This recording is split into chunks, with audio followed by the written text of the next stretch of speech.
All right, let's check in on the East Coast. Illinois football playing Maryland again. Maryland snuck in to Champaign and snuck out with a victory, down 7 with 5 minutes left, and they won in regulation. But Jeff Erman covers Maryland for 24/7 Sports. Jeff, thanks for joining us. I got to say, Maryland is not an easy one on anybody's schedule. 15-11 the last 2 seasons, back-to-back bowl wins. And our guy Locksley, Mike Locksley, seems to be doing pretty well there. So what has been his impact on the Terps program so far? I think he's gradually turned things around from a really bad situation, both on the field and off the field. You know, he had to clean up the mess resulting from Jordan McNair's death, the offensive lineman who had a heat stroke and died 6 years ago. So there was kind of a dark cloud over the program. You know, they hadn't had a winning season in a while, so it took some time. But now they're getting to that point where it's his program, it's all his players inside the program, and you know they've won 15 games the past 2 seasons combined. So it's more than they've done. You know, the first time they've done that in about 15 years. So he has them headed in the right direction. And now the obvious question is, can you take the next step from 7 or 8 wins to 9 or 10 wins? So, Jeff, I want to ask you this question before we dive into this year's team. How much changes for Maryland when divisions are gone in the Big Ten? I think it's a godsend for Maryland. You know, that's the thing they've talked about quietly for years. They knew that this was coming and kind of counting down the days, not that they were giving up on these seasons or scared to play anybody, but the deck is stacked against you when you're playing Michigan, Ohio State, Penn State every single year. And on the West, you know, there's good teams, but if you take out a Michigan and a Penn State one year, for instance, and replace that with a Purdue and Northwestern or what have you, suddenly taking that next step from 7 or 8 wins to more seems a lot more feasible because, you know, they're combined against those 3 teams, Michigan, Ohio State, and Penn State. Maryland is 3-22 since joining the Big Ten. So that's, you know, a big anchor on your win-loss record every year. This is the 10th season of Maryland in the Big Ten. Unlike Rutgers, Maryland has been competitive in the 2 major sports, been pretty good in basketball. But 10 years later, what do you think of the fit and just the reality of Maryland now just a full member in the Big Ten? Yeah, it's amazing. It's been 10 years. I mean, I remember the story breaking.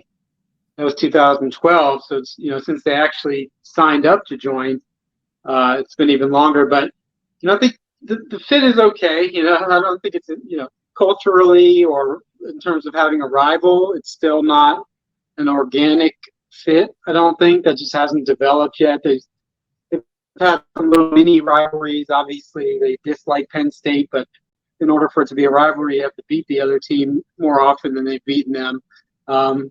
Basketball, I think it's been a little better for them. Obviously, it's easier to climb. Maryland's the basketball school.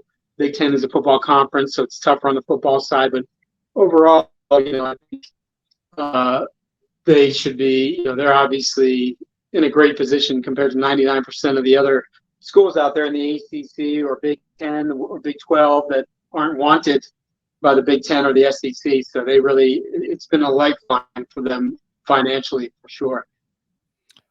Okay, so this 2023 Maryland team, only 5 returning starters on offense, but most of them are their best skill players, including the quarterback, which I guess Talia Tagovailoa could be one of the top 2 returning quarterbacks in the Big Ten.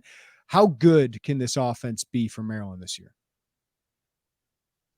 You know, it all comes down, or I shouldn't say all, but it mostly comes down to the offensive line. They had 2 tackles drafted.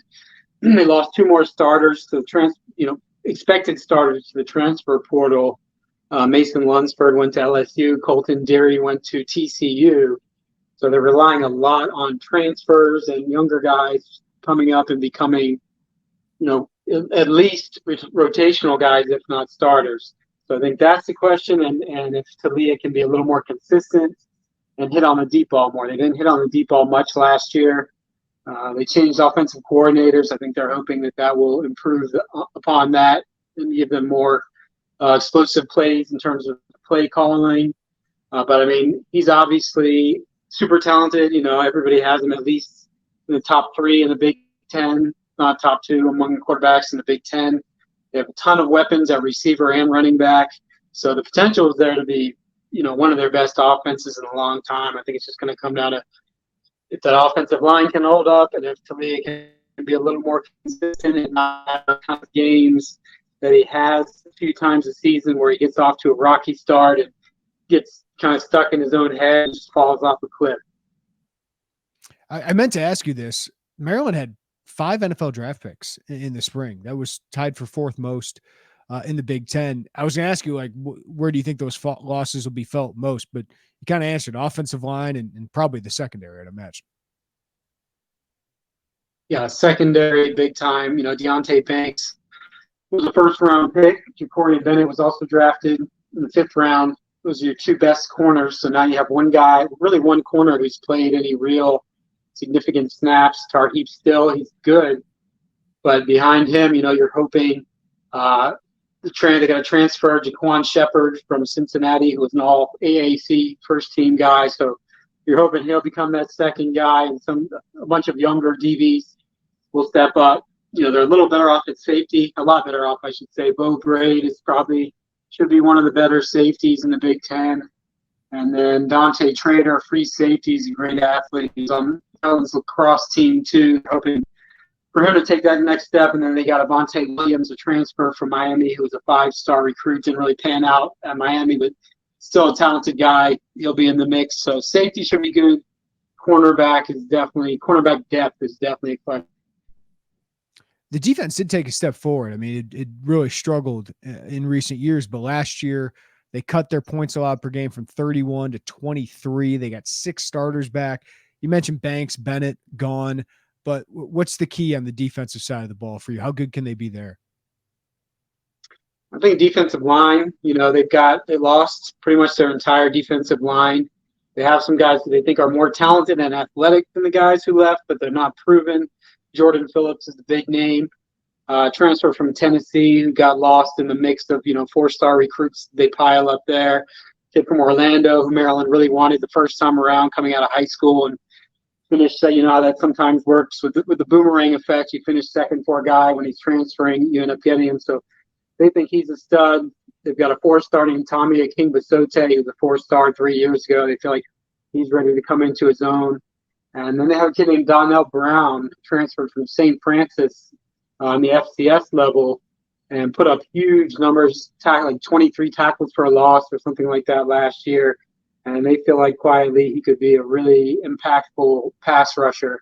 But that, to me, is the key. They've got some really good young talent at linebacker. Jayshawn Barham, as a true freshman last year, was arguably their best defensive player, which you can rarely say about a true freshman.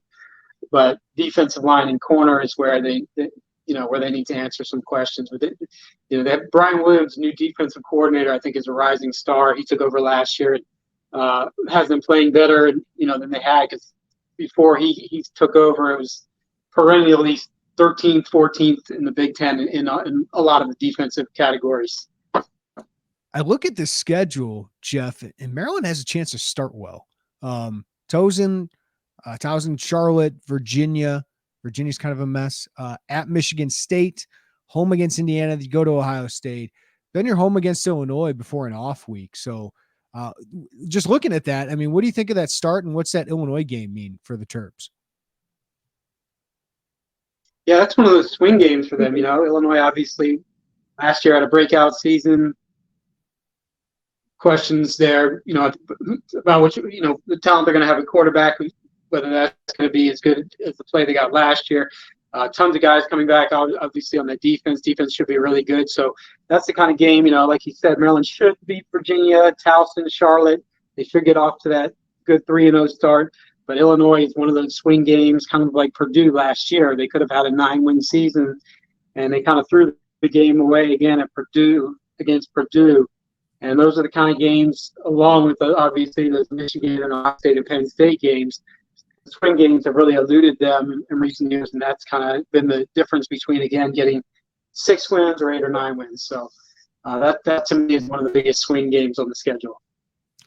So the schedule is never easy in the Big Ten East, but the crossovers, home against Illinois, on the road at Northwestern and Nebraska.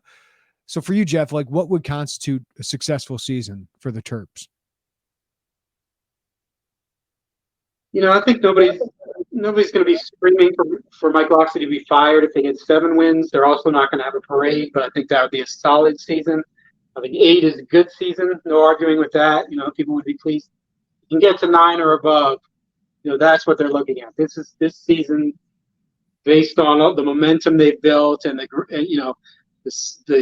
graduation from 6 wins to 7 to 8. This is the year where you're thinking it all needs to come together. It's Talia's last year. You have all this talent you've built up. So I think, everybody would be happy with 8. 7 would be solid, but they really want to break through to those next numbers this season. Obviously, one of the reasons they hired Mike Locksley, Jeff, is because his connections there, the DMV, how he recruits there, and we know him here at Illinois as one heck of a recruiter. How is that translated as Maryland's head coach? Because as we talked about with the draft, like Maryland seems like they got some real talent there. Yeah, he's recruited well. I mean, that's no surprise to you guys. You saw him in action with Juice Williams. Obviously, you guys stole Aurelius Ben from right under Maryland's nose, and all the other DMV guys and other guys he got there during that great run he had at Illinois. So he's done a similar job at Maryland. They're not pulling top 15 classes because that's virtually impossible when you're Maryland, especially in the NIL era. But they're pulling in really respectable, top 30-ish classes this year. A lot of good transfers, one of the better transfer classes in the Big Ten. They have guys several positions who could be their best at several positions who are transfers. Obviously, the DMV is a really difficult place to recruit because everyone comes there. Alabama, Ohio State, they all love the DMV. But, he's getting his share, guys. He gets his late flips, close to signing day. There's always a big 4-star shocker. So, when you look at the talent the guys who got drafted, it's not just that he's not just stacking like 4-star players. He also has a really good eye. Some of these guys, Jacorian Bennett didn't have any offers coming out of high school, had to go to JUCO to get offers, turn him into a draft pick. Spencer Anderson, who got drafted, the tackle, nobody really wanted him. Deontay Banks, who went in the first round, I don't think he had any other BCS Power 5 conference offers. So he's also a really good scout in addition to having these connections and being able to pull off these 4-star kind of guys.